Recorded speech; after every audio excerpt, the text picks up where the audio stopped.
With us is the former MTV presenter Kristiane Backer, who converted to Islam 16 years ago, and also by the columnist and author Yasmin Alabai-Brown, who's frequently written about race and religion in Britain. Ladies, welcome. Good to have you here. Kristiane, first of all, you had this glamorous job and a lifestyle that would have been envied by many, many people. What was wrong with it? What was lacking? In one word, God.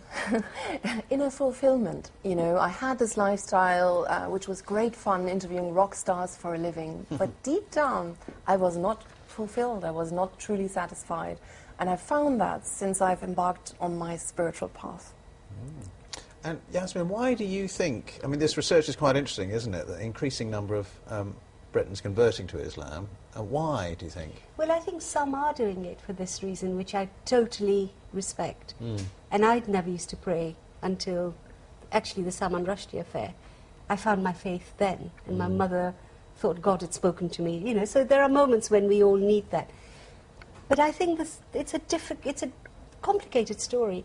I worry about some of the conversions. I worry about the reasons why women, in particular, are opting for that. And the very rigid form of Islam that they're being sold. What do you mean you worry about the reasons that they're... Well, sometimes I think it's an escape. In fact, a lot of women have told me this. It's an escape from the kind of disorderly free world in which we're now living.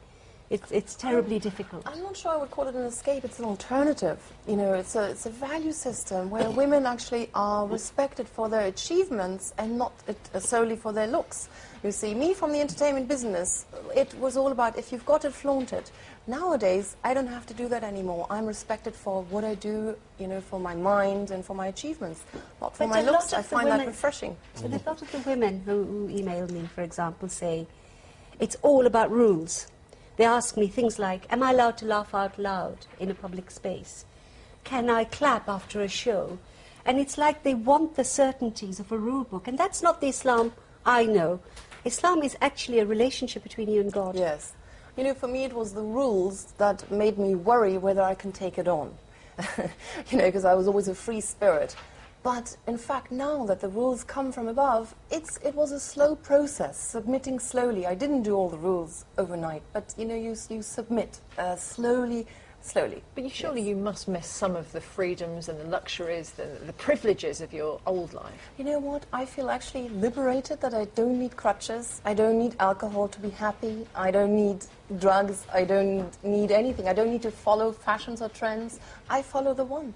I find it liberating. But you know, you people, there will be Muslims looking at you now and saying, she's not a Muslim. Look, she's got makeup on, she's not covered her hair. Like they always tell me, I'm not a Muslim.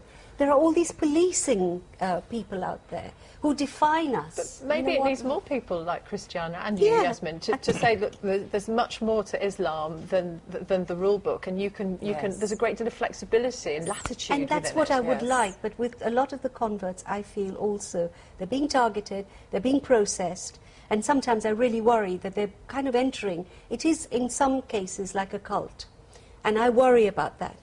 We need to give them the right books to read, something a little bit more enlightened and an intellectual approach, and perhaps an approach from the heart rather than just rules and regulations.